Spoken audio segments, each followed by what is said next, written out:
Today, my guest and I examine a classic short story by Poul Anderson. Welcome to DiceGeeks.com Tabletop RPG Show.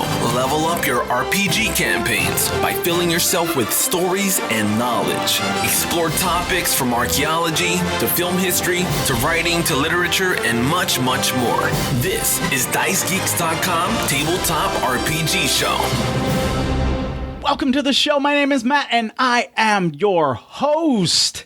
This is the podcast where we learn how to become better game masters and role players by filling ourselves with stories and knowledge. All right, guys, I have an amazing conversation today with an incredible guest looking at a fantastic short story. So let's not waste any more time. Here's the interview. My guest today is the host of the Elder Sign podcast, Glenn McDorman. Glenn, welcome back to the show. Oh, I'm so happy to be here. I'm so glad to be back. Very excited about what we're going to be discussing today. Yeah, absolutely. It is a pleasure to have you back on the show. Your first appearance, we kind of talked about your experience, kind of in and around tabletop role-playing games, but also literature, and that you have a lot of podcasts and literature. And we talked about that and how that can be used in games. And we also talked about a good helping of Star Trek during that episode, of course, because for some reason I'm obsessed with Star Trek. At least I was back in the day. You're not alone. Yes. Yes, absolutely. So we had some really good conversations around that. So anybody listening can check out a link in the show notes. I'll put a link to our first conversation there that they can check that out. But today we're just going to dive right in. We're going to do something that I haven't really done on the podcast before, and I've been wanting to do, is we're going to talk about a short story and kind of dive in around the short story. And the short story is The Valor of Cappen Varra. And it was written by Poul Anderson. And before we really dive into the story, why don't we just refresh kind of people's memories of who Poul Anderson is, or was, I should say. And maybe if you have anything about him really quickly, and then I can fill in as well. Yeah, Poul Anderson is famous, I guess, infamous, perhaps, really in the speculative fiction community. He wrote science fiction, he wrote fantasy, won several Hugo Awards and Nebula Awards for that. He did also write historical novels as well, novels and short stories, I should say. But he got working in the tail end really of the golden age of science fiction, and published books all the way into this century as well. And so his body of work is just absolutely impressive. I mean, I think he has hundreds of short stories, dozens of novels spanning really the entire breadth of speculative fiction. Middle part of the 20th century, Poul Anderson was a force to be reckoned with. Yeah, absolutely. Almost nearing kind of household name recognition. I remember being on the news, when he was publishing books and things like that. And of course, when he passed away in 2001, it made kind of big news in the, kind of really, it was just big news, not only in the sci-fi fantasy, community. It was kind of all around, because he was definitely one of those writers who is, just to use a term, right, legit, right? If you had any question about whether he was a writer or not, that should be dispelled really quickly, because he was for real. And yes, even after his death, several novels were published after his death in 2001, and he was just a powerhouse, as you said. Really defining genres of fantasy, really some defining stories of science fiction as well. Sadly, I am not as well read on his fiction as I would like to be, but I have read several of his sci-fi short stories, and they're all pretty memorable. But his one novel, The Broken Sword, really made an impression on me. It is just a powerful work of fantasy, and he was not ripping off Lord of the Rings, if anybody knows. It was published kind of simultaneously or contemporary with Lord of the Rings when Lord of the Rings was being published. It is just an amazing, powerful work. And actually, I listened to an audiobook of Broken Sword. And if anybody can find that one, the recording was done by an actor named Bronson Pinchot.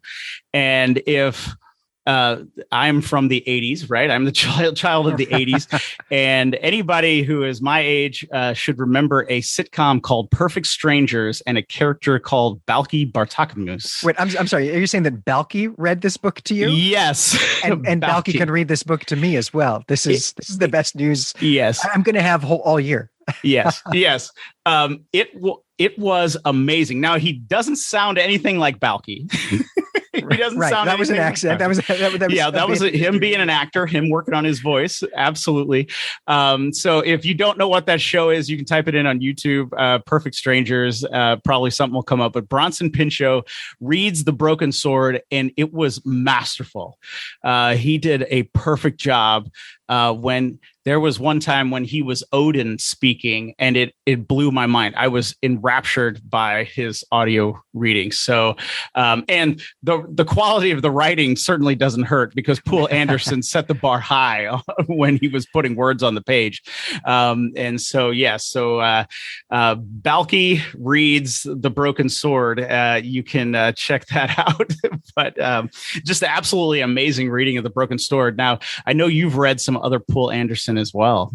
I have, but actually not very much of his fantasy work at all. I've read Tau Zero, which I think is probably his most famous science fiction book, which is certainly one that I heartily recommend to anybody. But I've been aware of The Broken Sword for a long time. Also, Three Hearts and Three Lions. I think both of those are mentioned in the famous Appendix N of Dungeons and Dragons as having been super important to the development of D&D or the inspiration for D&D and thus, I guess, really all RPGs in some sense. But I've actually never read them. And even my short fiction reading with Poul Anderson has largely been his science fiction. And so I was super glad for this opportunity to read some sword and sorcery by this guy who's super important to the development of one of my favorite hobbies and really important in this genre that I actually spend a lot of time thinking about. It's just been this very bizarre sort of black hole or blind spot maybe in my sword and sorcery reading for a long time. Yeah, absolutely. And I've kind of always found it hard to find some sword and sorcery that I really like and can really get into. Of course, there are some classics that I really enjoy. So it was fun coming and looking here at the Valor of Cappen Varra. And like I was saying, it was just I guess, if you're going to pick up a genre, why not pick up some of the best, right? Because Poul Anderson, even with this short story, pretty much knocks it out of the park, wouldn't you say? Absolutely. It's phenomenally written. Right from the first sentence, this story absolutely grips you with just the imagery and also then the world building. I have a lot of thoughts about the world building in this story, but then the plot is just expertly done. It's really hinges on a character who is kind of the antithesis of everything that we think that sword and sorcery is supposed to be about. I mean, he's kind of the anti-Conan, really, and I think, and self-consciously so, according to Anderson himself. And so the question that we have is then how is this person, someone that Conan would describe, I think, as a mewling weakling or something like that, going to get out of this jam and prove to be the hero? And that is a hook that just really propels me through the whole 20 pages of this story and leaves me wishing that there were more. Fortunately, there is more. And in fact, we'll be carrying on with that conversation when you come on Elder Sign as a guest shortly after this, following up with the sequel to this story, which I'm glad exists, though I have not read it yet. But yeah, what a phenomenally powerful and engaging story. Yeah, absolutely. And like you said, right from the first sentence, I was caught really with that as well. And I'll just go ahead and read it. Here's just the first sentence. The wind came from the north with sleet on its back. The wind came from the north with sleet on its back. And I don't know what it is, just the arrangement of those words. I read that and I was like, well, I'm going to finish this story, right? Like, Yeah. I just read one sentence and I knew I was going to, I knew I had to find out what was happening. You just feel it with this sentence too. I mean, it's summertime, early summertime, I guess, as we're recording this episode. It was kind of a hot evening when I was reading this, but yet that one sentence made me cold and made me feel like I was in Scandinavia. And that's a real kind of writing magic that you can't teach to people. I don't know how you do that. And the sentence that comes after this, I think, is just spectacular too. It's raw, shuddering gusts whipped the sea till the ship lurched and men felt driven spindrift stinging their faces. And just there's like so much alliteration here. Spindrift, stinging, faces has that sibilant sound there, and shuddering and gusts as well.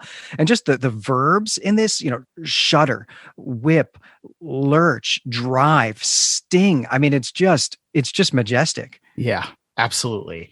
Absolutely. And then it doesn't even stop there, right? I mean, it just continues on and it just continues on. The next sentence, beyond the rail, there was winter night, a moving blackness where the waves rushed and clamored. Straining into the great dark, men sensed only the bitter salt of sea scud, the nettle of sleet, and the lash of wind. Like, I'm like, when you read something like this is when I'm like, I'm not a writer, I'm not, I've written, I don't know, 30 RPG books. I've written a novel and I'm like, I'm not a writer. Like this guy's a writer, man.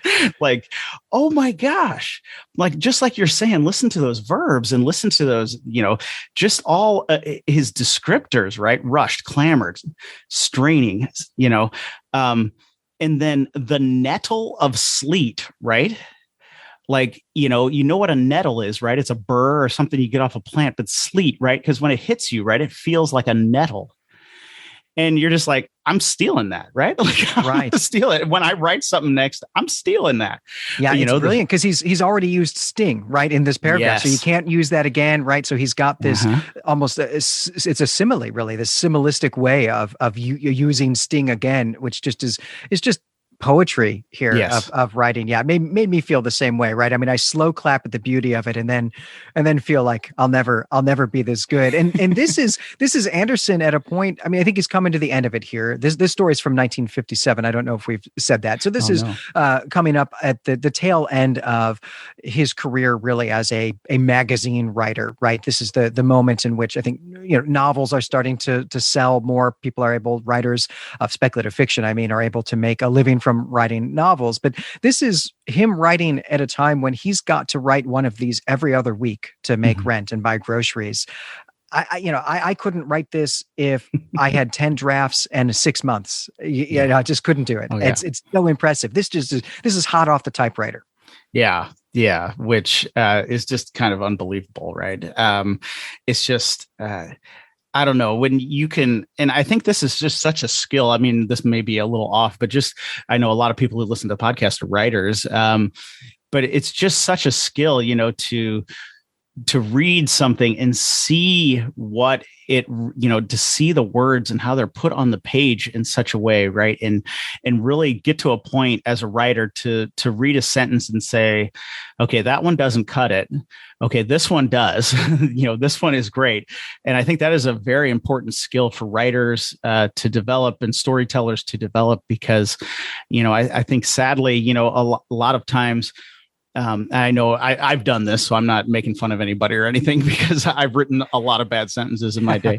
But, there comes a time when you put down a sentence and you're like, oh man, that's really good. And you show it to somebody, and they can't, they don't get it, or they don't see that it's good, and you've got to be able to get to a point in your own writing when you can read a sentence and, one that I've written, and then compare it to something like this and go, okay, I know why this is good and why mine's bad. And I think that's just such an important skill to see, what the words look like on the page when and that's, I mean, it's just one way we can really improve our writing, because, if we can look on the page, if I had began this story, with, it was a dark and stormy night or some cliche, right? Like it's a dark and stormy night, but man, he doesn't begin it with a cliche, right?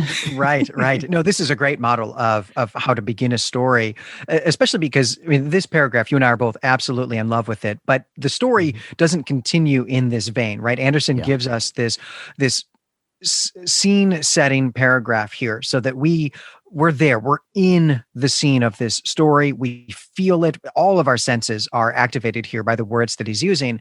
But then we get immediately into characters doing something, which is basically the rules of short stories, right? Is that you need characters doing something basically immediately. And so this is just a lesson both in wordsmithing, how to write, a really amazing sentence, but also how to structure your story such that it's engaging for your reader. Also, super important, so that a publisher will buy it from you, because that's how you make it as a writer. That's how you reach an audience to begin with. And this really, I think, could be just a textbook case for how to do a story like this. And certainly that was what I felt while I was reading it. It was inspiring to me. I haven't, like you, I have, well, you actually write a lot. I have dabbled in some writing, but haven't even tried to publish anything in a while. But this made me want to start doing that again. Yeah. I think that's always a hallmark of a great story, right? You read something and you say, "Oh, I want to do that." I want to do that. And I think you're absolutely right. The construction here, it is just, I mean, it's just a masterful case again. And I know I'm throwing, some superlative words around, but it was really good. And it is structured so well because another thing that, certainly I tend to do is sometimes we top load stories with our exposition, right? And we want to tell people that our hero is a weakling or he's a strong guy or something like this. Whereas Anderson here very clearly introduces our main character. He is seasick, right? Nobody else is seasick. He's seasick.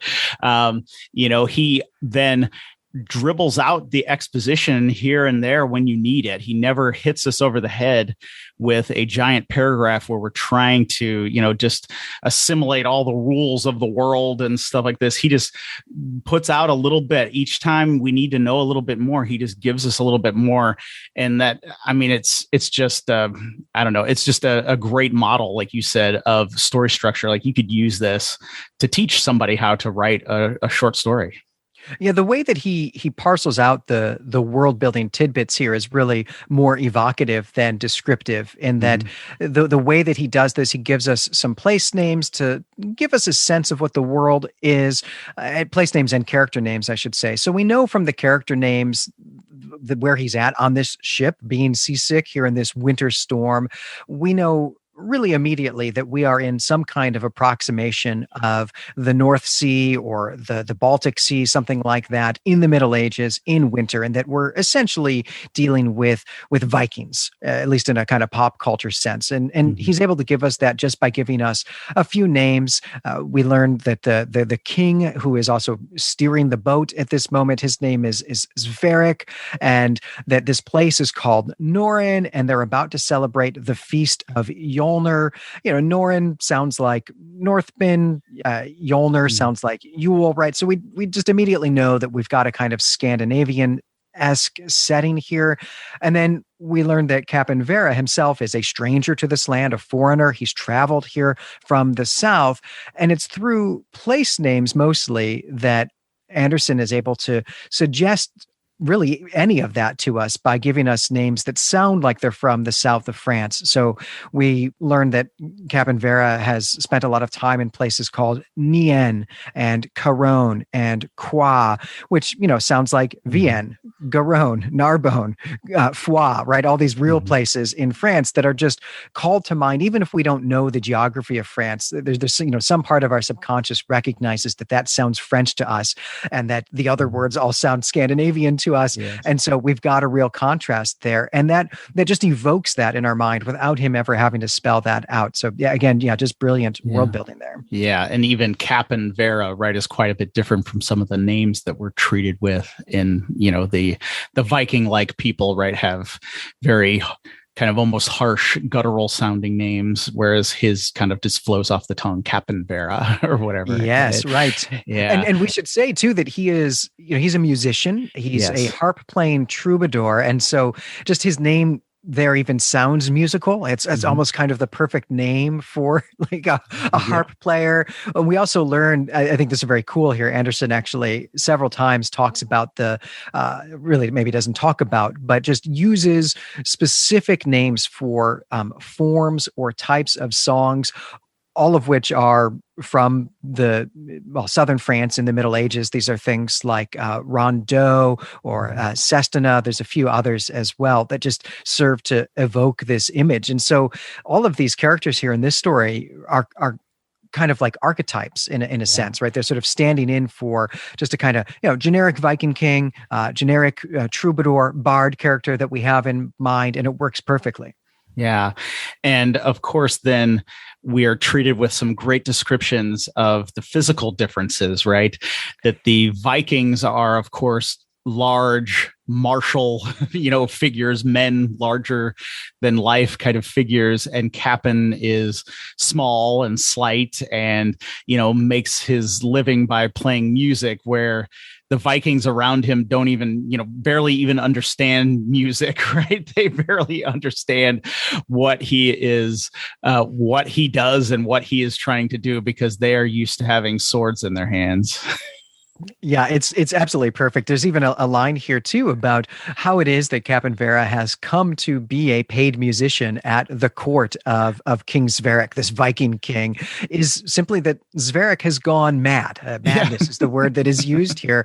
This actually originated 3 years ago with the abduction, I guess we'll say, of his daughter by a troll. This is something that happened in a battle. So his daughter has been stolen from a troll, and he's traumatized by that and hasn't recovered. And he's been doing things that his house carls think of as madness ever since then. One of them is taking this wintertime sea voyage just so that they can go celebrate Yule at someone else's house. It's the king's brother. Like, this is not a rational choice, which is obviously clear here in the way that the story even opens. But the other evidence that the house carls have here of the madness of the king is that he's paying this harp player for some reason, even though nobody likes his music, including the king, it seems. But he somehow has decided to have Capenvera hang out. Of course, it's going to work out for everybody involved. Well, whether or not it's going to work out for Capenvera maybe is something we should discuss, but it's going to work out for the king. Yeah. And I should just take the moment to say, Capenvera is the bard from Dungeons and Dragons, right? Somebody read this story and they just lifted him and made him the bard when they made the bard class, because this is just it. He is the bard, the stereotypical kind of ladies' man, kind of soft, the lover, not a fighter kind of character, using his wit to get out of situations. But he's also fits kind of a different mold. He's a complete coward, right? He is a coward. And that is going to be kind of a twist as the story unfolds. And I just, I interview a lot of the game designers. I need to get a game designer in, but it's just, that can prove that to me. But I think somebody, whether it was Gary Gygax or Dave Arneson or one of the writers, when they finally added the bard class, they just read this story and put Capenvera in as the bard class. That's at least what I'm guessing, because that's exactly how most everybody plays a bard, or at least usually. Yeah, and Bard was my character of choice, certainly as an adolescent. I've branched out a little bit as an adult, but only a little bit, I should say, which is that I sometimes play a rogue or something adjacent to a Bard. But Bard was my go-to in second edition AD&D days, and this is exactly the type of character that I had in mind. And I love the way that his utility works in the story. I mean, it turns out he's the hero. He's going to end up confronting a troll, and that troll, it turns out, has the king's daughter captive. This is all accidental. It's all coincidental that he ends up in this position, and he defeats the troll, rescues the king's daughter, and does it all through his wits, but also his charisma, right? I mean, he definitely has a very, very high charisma, and part of his charisma, I think, is that it works on himself. Like he kind of fools himself into thinking he's better than he actually is. Yes. Yes. I thought that was really funny too, that he succeeds at his own charisma role and fools himself. Right. Like, and I just thought that was a really good dynamic, right? Because he's so used to putting on kind of a romantic and kind of strong front, even though inwardly he is the coward, that sometimes maybe he fools himself, right? Yeah, I mean, he uses the tools that he has to get out of this jam, and I think that's one of the fun things of the story, right? Is that, you know, there are a dozen or so warriors on this ship. If all of them had gone into this troll cave, none of them would have come out. We're told that essentially explicitly at the beginning of the story when we get the backstory, the background about the king's daughter, Hildegund, one of these other names that tells us where exactly we are, what we're supposed to be envisioning here. But you know that the troll had done exactly that in order to get Hildegund in the first place. And so it is the charisma, you know, the charm, the intellect, the skill that works. That's the only thing that's actually able to defeat this troll. And I had some questions for you too, Matt, actually about the mechanics of this story, and especially in terms of thinking about this as archetypical for the bard class. One of the things that I was wondering about Capenvera is that there is this appearance of kind of low-grade magic in the story. Though there are no rules, this is not an exposition about a hard magic system here in the story. But Vera is maybe pulling a trick, but is also maybe doing something that is a little bit magical, though I think only a very little bit. But I think if we were going to want to consider Capenvera in terms of a D&D bard, like if we were going to draw up a character sheet for him, what type of magic, like what sort of realm of magic do you think that this would qualify as, the way that he's using his skills here? Yeah, that is a very interesting question. And I kind of thought of that too, because of course now in Dungeons and Dragons 5e, the bards get bard colleges, right? You go to different colleges and you learn a kind of a different type of magic from those different colleges. And some are, some of them are more martial, some of them are more, intellectual, and that. But I do find it's really hard to classify, because he doesn't exactly fit that mold. Like he never really casts a spell or anything like that. But his words, right? He almost strikes me as kind of a bard of the College of Eloquence, maybe, right? He is able to use his words in such a way that just wins over people, except maybe not the Viking warriors who are used to killing their problems or whatever if something comes up. But he's able to win over the princess very easily. He's even able to win over the troll, the she troll, that is considered the worst of her kind, right? And he displays kind of this knowledge, this deduction, almost Sherlock Holmes-like deduction, saying, "Oh, well, I know these things because these happen.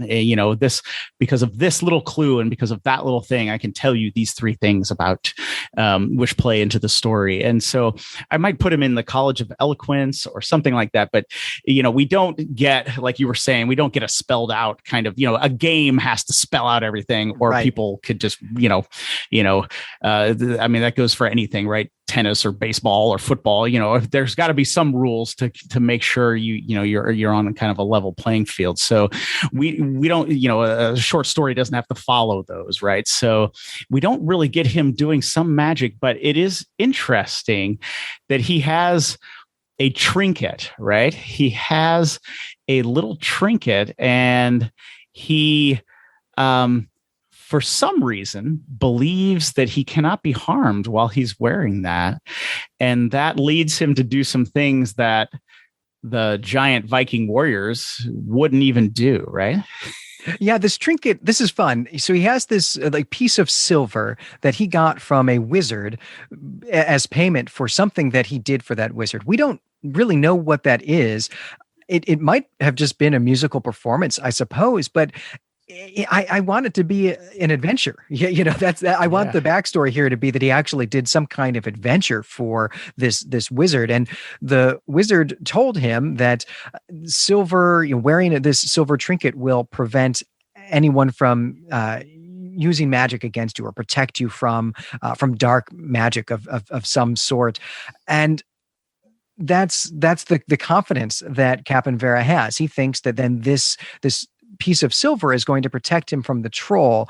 And there's a big twist on that here in the story, which is that the trolls aren't magical. They're just some other kind of humanoid creature. They're just a sentient creature. There's nothing magical about them. So that trinket couldn't possibly have worked, though there was some other sort of rules of magic or just supernatural rules at play here. But the whole time I was reading the story for the first time, before I even got to the end, I thought there's no way that this silver amulet is going to turn out to be like real, to be what this wizard has told him it is. I just had this immediate sense that Capenvera himself has been scammed. He's just taken this useless piece of silver. I mean, it's probably got some monetary value to it, but it's not doing what the wizard told him it was. That turns out to be true, but not because it was necessarily a scam. But that was kind of my headcanon there.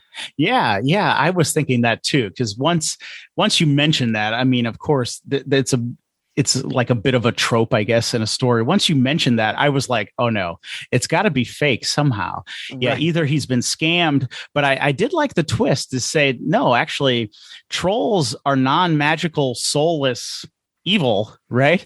They are not magic. There was no magic involved, right? They are just this thing. And that was an interesting twist, because maybe then it actually works against magic, and that would make... unless you have the wizard just totally scam him, which would be an interesting story, right? And like you said, it's like, where is, I don't know if it's out there in his canon of work anywhere, but it's just like, how does Capenvera get this? Because that would be an amazing story, right? It absolutely would. I mean, I want a lot more stories here of Capenvera. As I said earlier, this is right around the time that Anderson's going to switch to writing novels. I think this is also right around the time that he leans pretty hard actually into science fiction for quite a long time as well. So sadly, we didn't get the kind of corpus around Capenvera that we have around Conan or Fafhrd and the Grey Mouser, for example, which is a real shame, because I want so much more. There's already here just an adventure mentioned in this story that I want more of, and I want to know where this is going next. This silver trinket, I think, is a great gimmick actually to tell more stories and just have him sort of wandering around this Western European-like fantasy world, medieval Western European-like fantasy world that Anderson has envisioned here, going to different places, getting inserted into different types of stories and having to work his way out of them in ways that fly in the face of the conventions of sword and sorcery, where it's not so much sword and sorcery as it is, I don't know, harp and charisma or something like that. I'll brainstorm that. Yeah, you need one for bards, right? A sword and sorcery that focus on bards, right? I would read anything published in that genre. Someone needs to start cranking those out for me right now. Yeah, well, you could do harps and lyres, but spell liars like you tell a lie instead of like a lyre like the instrument or something like that. Yeah, I'm there. You've got me. Yeah, because there is no sword play, right? There is no Conan just smashing it with his sword. There is none of that in the story, because he's going to use his wits, he's going to use his mind, and then some false confidence. Because a troll, and this is absolutely goes into world building. I was going to mention, like, the trinket could be something that obviously a dungeon master or a game master can use and give it to a player, and maybe even give it a limited scope of real magical protection or something, or make it a scam.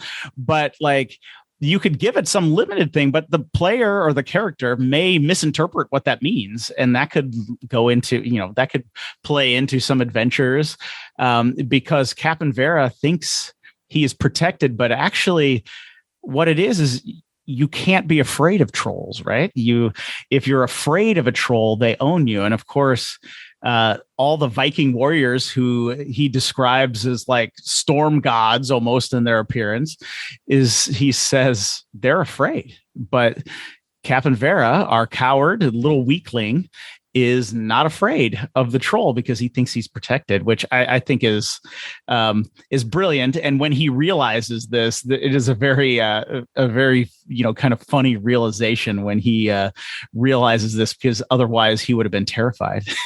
Yeah, it's his own ignorance protects him here. His ignorance and his confidence, a confidence rooted in his own ignorance, which is probably not the best way for most of us to go about our lives, but it does work for him here in this story. It's perhaps the best way to deal with trolls is the moral of the story. Yeah, it may not make like a good person or a normal person in real life, but for a hero of a story, it works really well. Yeah, and I would love to see an arc here. If we had more of these stories, see him sort of evolve in his knowledge and wisdom about the world, temper perhaps some of that bravado that he has as well, and learn maybe a little bit of humility. I would love to see a full arc with this character. There's so much potential for this character. Yeah, but of course he is a bard. He is a scoundrel, and the king. For rescuing his daughter, the king says, well, you'll marry her and you'll be my heir and you'll rule over the entire north. And Capenvera slips quietly out of camp. Yeah, I think this is some real growth, though. I think that if this had just been offered to him when he showed up at the court, he would have taken that, because that's what he's here for. It's very clear in the descriptions of his backstory that we get, which are really coming as he's having this terrible experience in this storm, and he's wishing that he could be back home, and he's daydreaming about what he would be up to if he were back home, or things he has gotten up to, which speaking as a former soldier, this is what you do in situations like this. That had a very realistic effect there for me, a very, very strong reality effect there. But we learned that what he's thinking about is what you characterized earlier as womanizing, that he has come up to the north in the first place because he thinks that he'll be able to make a kind of fortune. So this is someone who is lascivious, right? He's greedy. He wants material wealth and pleasure and comfort, and maybe doesn't think all that much about other people. And definitely, he's the antithesis of a paladin, right? I think, to keep it in D&D terms here, but has to turn into that paladin character to rescue Hildegund, and even resists the sort of sexiness that we get in a Conan story here, which is, I think, a big move for him. In fact, he says as much. This is a big move for him. It's not his normal impulse to behave like an actual gentleman, is the word that's used in this story.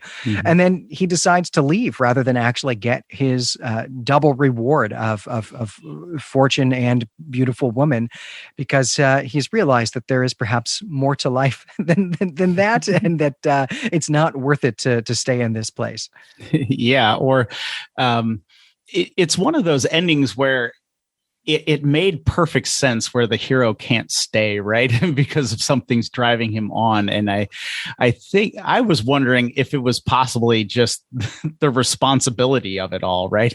I have to be a responsible husband, and I would have to be a responsible king, right? You would have to be responsible, whereas Cappen is still struggling kind of, I think, perhaps with that responsibility issue, right? He wants the fortune and he wants the pleasure, but I don't think he's ready to accept the responsibility that comes along with those. I don't know if you felt that way too or not. No, I totally feel that way. I think that's where the growth was in recognizing that this is going to be more work than it's worth, that I'm not going to be able to just kind of fake my way through this. Yes. Eventually these house Carls they're gonna want something up there that I'm not going to want to do, because I'm definitely still not a warrior. So I'd better get out of here before this the tables are really turned on me.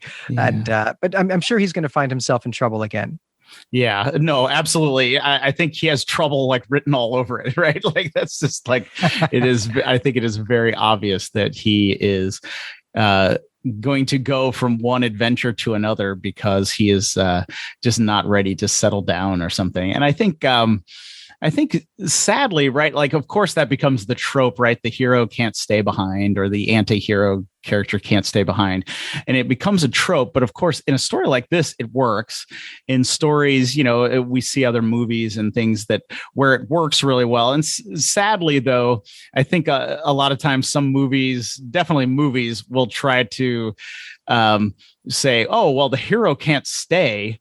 And you're just like, why not? Right? Like, it doesn't make any sense. Like, and so, but in this case, it makes perfect sense that he is just like, marriage, that's a big responsibility. Kingdom, that's a big responsibility. Not ready for that. And he is going to slip away and maybe try to make a quick buck someplace else where he can then spend it in the tavern or something, because he's just not ready for that. Yeah. And the weather sucks here too. That's, I think that's not a small component of his thinking, I'm sure. Yeah. Yeah. It's always icy and cold and rainy and stuff. So he's going to try to go somewhere else, I think, and make another fortune and probably lose it along the way too. But yes. And like, we've been saying, of course, we've been talking, I was almost losing track of time because we could talk about this story so much. I've been kind of gushing about it just for a short story, but it was just kind of a breath of fresh air because I had been reading some other stuff recently, and this was the wordsmithing and the world building and the structure of it was just refreshing. And it's very understandable, just like I was saying, why some of these items or some of these situations in the story have become tropes, right? The hero can't stay, the rescuing the troll's daughter, the rescuing the king's daughter, some of these tropes, just like, while they might sound familiar, like to some listeners who haven't read the story, you say, oh, well, that sounds like other stories. It may sound like that because those tropes are very good, right?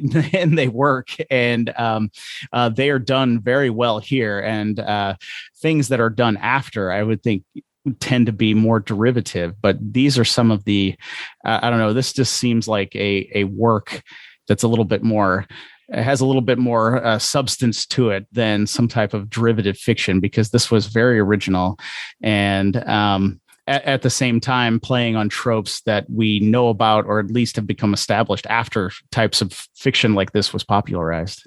Yeah, something that I read from Anderson about this story, just a little introduction that he wrote to the short story collection that I read this out of, which is called The Armies of Elfland, that was published in 1992.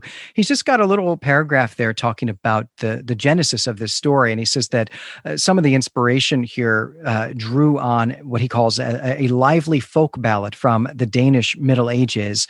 And there are a lot of these. I'm a medieval historian is my day job. And although I don't work on this period of the Middle Ages or this part of the Middle Ages, I work on the fall of the Roman Empire in the very early Middle Ages, and don't read any of these Scandinavian languages or anything like that. But I was immediately interested in trying to do a comparison of this story and this folk ballad, because it seemed like there were a lot of elements that couldn't possibly be in this medieval folk ballad that Anderson has brought to the table. And I wanted to do a comparison, but I wasn't able to find which one this actually was, though I think with a little more time I could figure that out, and perhaps that is something that I will do.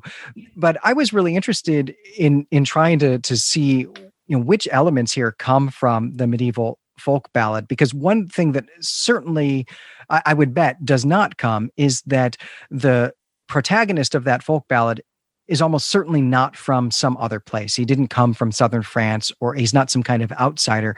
He almost certainly must be a part of the king's retinue in some way. And so I think that all of this business about kind of the characterization of Cappen Varra that we've been talking about here, the leaving at the end rather than staying and so on, all of that I think is what Anderson is bringing to the table here.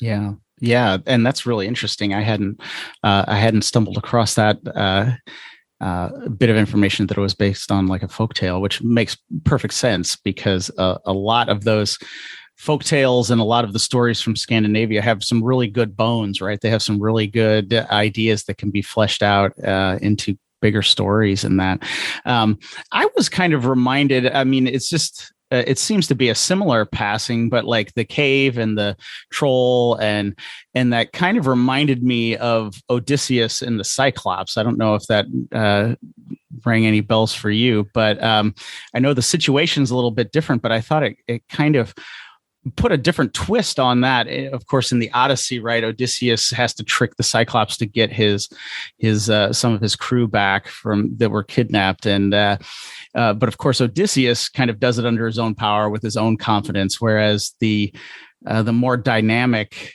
I think, Capenvera is super confident like Odysseus, but he's actually a coward, right? He's actually a coward, and so I thought that was kind of interesting. Yeah. Yeah, he's crafty. I mean, right? That's the epithet that is always applied to Odysseus by Homer in the Iliad and the Odyssey is crafty or clever or tricksy. We might say Odysseus, right? Yes. And the trick that he uses famously to defeat the Cyclops is that the Cyclops wants to know his name, and he says, "My name is No One," and that way later, when Odysseus is poking his eye out with a spear, and Polyphemus is screaming, and the other Cyclops nearby are saying, "Hey, what's happening to you? What are you screaming about?" He says, "No one is hurting me," and so because he thinks that that's Odysseus's name. So that's the clever ruse that Odysseus uses, and Capenvera uses something quite similar here. It's a little more charm, I think, than clever trick, but it is the same mold for sure. And one of the things that I was doing, or one of the things that got in the way of my ability to find which ballad from the Middle Ages, Danish ballad from the Middle Ages that Anderson drew on here, is that there are a lot of them about harpers going into caves and finding some kind of monster, having to fight some kind of monster or overcome some kind of monster in some way. It's usually a mermaid, but often it's a troll or an elf, something like that. And there are just a lot of these, and I started reading through them, and I just didn't get to the one that seemed like it was the one Anderson drew on for this story. But where I think you and I both saw these parallels with Odysseus, most of these stories have a strong parallel with another story from ancient Mediterranean literature, and that's Orpheus, who famously had to descend to the underworld to rescue his wife Eurydice. He's the musician. Orpheus is kind of the archetype of a musician, and he uses his musical ability to get Cerberus to fall asleep, and then convince Hades and Persephone to let him take his wife out of the underworld and back to the world. It ends up not working out for Orpheus pretty tragically there. But that's what a lot of these medieval Danish ballads about bards are. It's having to go fight trolls or mermaids in order to rescue a wife in some way. And so, that's what's happening here. But one of the things that struck me about what Anderson has brought to the table here again is simply that I think that he's put the kind of humorous twist ending on this, because most of these stories end with the bardic hero getting his reward in some way if he's rescuing someone else's wife or daughter, as is happening here, rather than absconding with it. And so I think that's one of the real touches that Anderson brings to this that's fantastic. Yeah, and that's interesting. I obviously know like zero about ancient Danish ballads or whatever, so I've read some of the Scandinavian literature, but that is interesting that they kind of follow the mold of Orpheus, right? Yeah, the harper, the musician who has to go in and he's going to use his gift, right? Like music is almost like, to the uninitiated, right? It's almost a magical gift in itself, right? That you can make magic, with your music kind of thing. And I find that very, very interesting. And I think you're right. We get the 20th century version of a hero, right? We don't get the ancient version of a hero. We get the guy who is unwilling to take on the responsibility, so he slips out of camp, instead of the ancient one who, the ancient hero who takes on all this risk and then assumes the responsibility, right? So we get a little taste there. But I am sure we could go on forever, but I'm going to respect your time. And I could ask like a million more questions. of you and that, but I will respect your time. Why don't you remind everybody, I said you were a host of a podcast, but why don't you remind everybody what your podcast is, where they can listen, all that stuff? Yeah, the main show that we do on my network, Clay Temple Media, is Elder Sign, a weird fiction podcast. I do this show with my co-host, Brandon Buddha.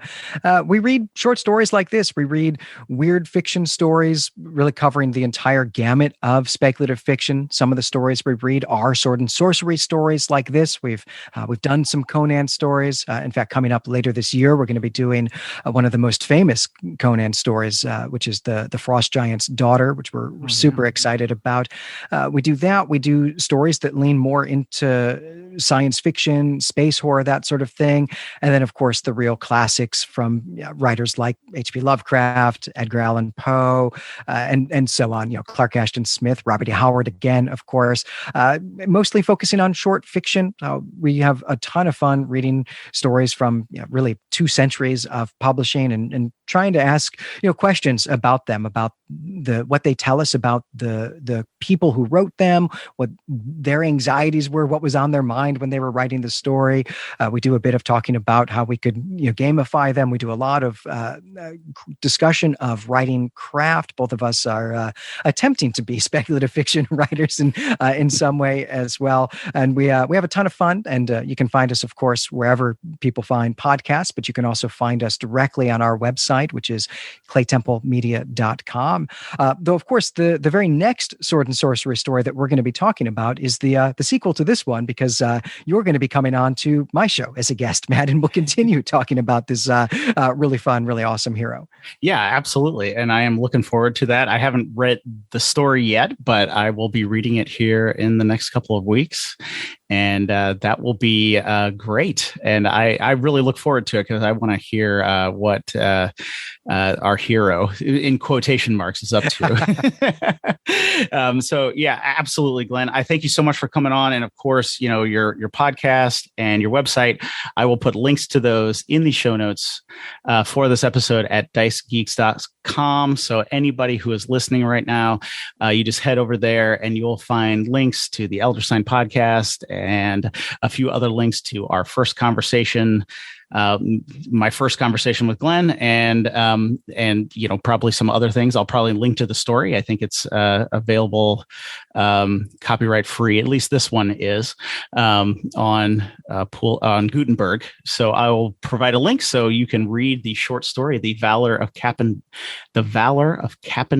Varra. Well, Glenn, it was a pleasure to have you on the show again. I look forward to being a guest on your show, and I definitely will have to have you back on. We can either ramble about Star Trek or I'll ask you about your day job, because there's a lot of gameable material about the fall of the Roman Empire. I can tell you that. Yeah, I have thoughts. So I would love to come back on. And I was so grateful for the opportunity here. This was an absolute blast. All right, there you have it, guys. I really hope you enjoyed today's episode. This was a little different for the podcast, but Glenn brings such immense literary knowledge that I just could not pass up this opportunity to look at this short story. I hope that it helped your games as we analyze the characters and situations there. There is stuff that you can use in your game table tonight if you are running a session. So I really hope you enjoyed it as much as I did, because I had a blast talking with Glenn about this short story. In the show notes for this episode, I have included links to the story as well as to Glenn's podcast, which you definitely need to check out. And just a reminder, it is called the Elder Sign Podcast. It is a great resource for understanding weird and speculative fiction. Please head over to the show notes, click that link, check it out. All right, now, if you want some free stuff, head over to dicegeeks.com/free. You'll get dungeon maps, you'll get PDFs, all that help you play your game, all for free. And also, every Friday, you'll get an email update from me letting you know what is going on here in the world of Dice Geeks. All right, now, guys, I thank you so much for listening. It is a pleasure to come to you each and every Wednesday. If you could help the show, like, rate, review, subscribe, check out the Patreon, all that jazz. Thank you so much. And until next Wednesday, keep gaming!